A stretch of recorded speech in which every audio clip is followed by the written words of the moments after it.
सभापति महोदया, मैं आपका बहुत धन्यवाद देना चाहता हूं कि आपने मुझे बजट 2024-2025 में बोलने का मुझे मौका दिया है।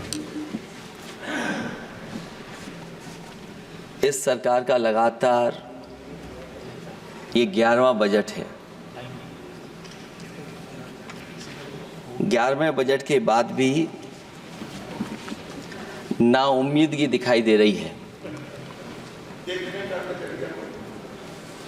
और सरकार में हैं तो सरकार के लोग तो अच्छी बात करेंगे ही, न केवल नाउम्मीदगी दिखाई दे रही है बल्कि जो चेहरों पे खुशी होनी चाहिए थी सरकार बनने के बाद, वो चेहरों पे उतनी खुशी नहीं दिखाई दी। बिल्कुल खुशी नहीं। ये 11वें बजट में बेरोजगारों के लिए, युवाओं के लिए, गांव के लिए और उनकी तकलीफ परेशानी का जो मुद्दा है वो 9-2-11 दिखाई दे रहा है मुझे। महंगाई में घर चलाना, बच्चों को पढ़ाना और घर के बड़े बुजुर्गों की दवा इलाज से लेकर के महंगाई का जो सामना करना पड़ रहा है, ये बातें परिवार वाले बखूबी जानते हैं।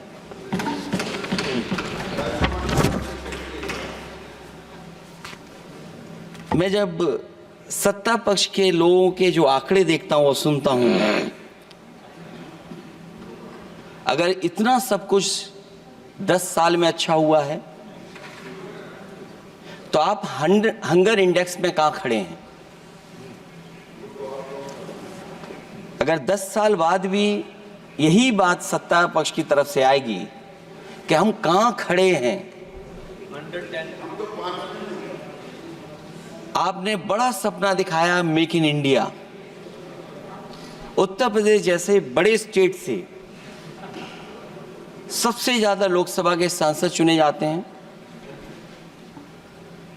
हमें कोई बहुत बड़ा प्रोजेक्ट नहीं मिला, कोई बड़ा प्रोजेक्ट नहीं मिला, प्रधानमंत्री जी मिले हमें। और अगर कोई सभापति महोदय का कोई बड़ा प्रोजेक्ट मिला हो 10 साल में, कोई IIM मिला हो,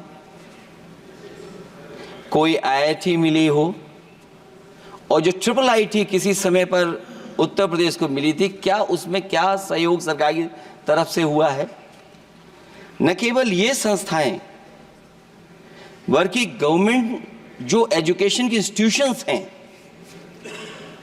वो सेंट्रल की तरफ से कौन सी नई आ गई?